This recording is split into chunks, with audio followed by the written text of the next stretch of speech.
بسم الله الرحمن الرحيم. السلام علیکم ورحمۃ اللہ وبرکاتہ نحمده ونصلی علی رسولہ الکریم اما بعد. حضور یہ بھی نماز کے متعلق سبق ہے.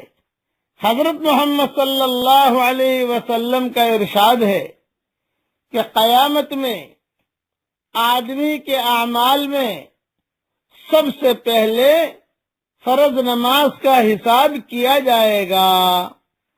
اگر نماز اچھی نکل آئی تو وہ شخص کامیاب ہوگا اور بامراد ہوگا اور بہت ہی کامیاب ہوگا، اور اگر نماز بیکار ثابت ہوئی تو وہ نامراد خسارے میں ہوگا. اور اگر کچھ نماز میں کمی پائی گئی تو ارشاد خداوندی ہوگا کہ دیکھو اس بندہ کے پاس کچھ نفلیں بھی ہیں جن سے فرضوں کو پورا کر دیا جائے. اگر نکل آئی تو ان سے فرضوں کی تکمیل کر دی جائے گی. اس کے بعد اسی طرح باقی اعمال، روزہ، زکوٰۃ وغیرہ کا حساب ہوگا. یہ حدیث ترمذی میں ہے. اس حدیث شریف سے معلوم ہوا کہ آدمی کو نفلوں کا ذخیرہ بھی اپنے پاس کافی رکھنا چاہیے. اگرچہ فرضوں میں کچھ کوتاہی نکلے تو میزان پوری ہو جائے، حساب کتاب پورا ہو جائے. بہت سے لوگ کہہ دیا کرتے ہیں اجی ہم سے فرض ہی پوری ہو جائے تو بہت غنیمت ہے، نفلیں پڑھنا تو بڑے آدمیوں کا کام ہے. اس میں شک نہیں کہ فرض ہی اگر پورے ہو جائیں تو بہت کافی ہے، لیکن ان کو بالکل پورا ادا ہونا کون سا آسان کام ہے. ہر چیز بالکل پوری ادا ہو جائے، اور جب تھوڑی بہت کوتاہی ہوتی ہے تو اس کے پورا کرنے کے لیے نفلوں کے بغیر چارہ کار نہیں. اس لیے نفلوں کا بھی اہتمام کرنا چاہیے. ایک دوسری حدیث میں یہ مضمون زیادہ وضاحت سے آیا ہے. ارشاد ہے کہ اللہ تعالیٰ نے عبادات میں سب سے پہلے نماز کو فرض فرمایا ہے، اور سب سے پہلے اعمال میں سے نماز ہی پیش کی جاتی ہے، اور سب سے پہلے قیامت میں نماز ہی کا حساب ہوگا. اگر فرض نمازوں میں کچھ کمی رہ گئی تو نفلوں سے اس کو پورا کیا جائے گا، اور پھر اس کے بعد اسی طرح روزوں کا حساب کیا جائے گا.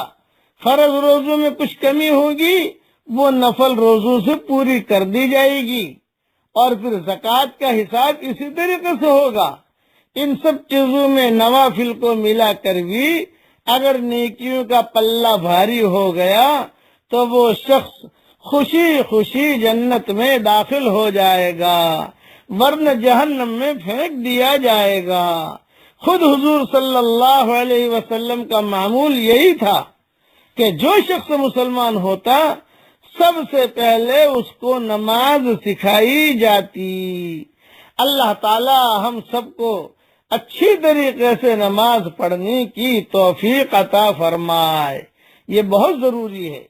اب میرے ساتھ پڑھ لیجئے لا الہ الا اللہ اللہ اکبر. حدیث شریف میں آتا ہے کہ جو دیکھیے میں نے لا الہ الا اللہ پڑھا، یہ سیدھا عرش تک پہنچ گیا، کوئی رکاوٹ نہیں، ڈائریکٹ. اور اللہ اکبر پڑھا تو آسمان اور زمین کا درمیانی حصہ جتنا ہے وہ اجر سے اور نور سے بھر گیا. لا الہ الا اللہ یہ دیکھیے آج تک پہنچ گیا ہے. اللہ اکبر یہ دیکھیے آسمان اور زمین کا درمیانی حصہ یہ نور سے اور اجر سے بھر گیا. آپ بھی پڑھیں گے تو آپ کے لیے بھی یہی ہوگا. جہاں ہو، کار چلا رہے ہو، کھانا پکا رہی ہو بہن، یا جو ہے اپنے کوئی بھی کام کر رہے ہو، خالی اتنا جملہ پڑھ لیجئے، آپ کے لیے بھی یہی فضیلت ہوگی. لا الہ الا اللہ اللہ اکبر. اللہ تعالی ہم سب کو عمل کرنے کے توفیق عطا فرمائے. امیجز بنانے والے اس دن یہ امیجز بھی بنا لیں تاکہ پورا دن پڑھتے رہیں لوگ. والسلام علیکم ورحمۃ اللہ وبرکاتہ وآخر دعوانا ان الحمد للہ رب العالمین.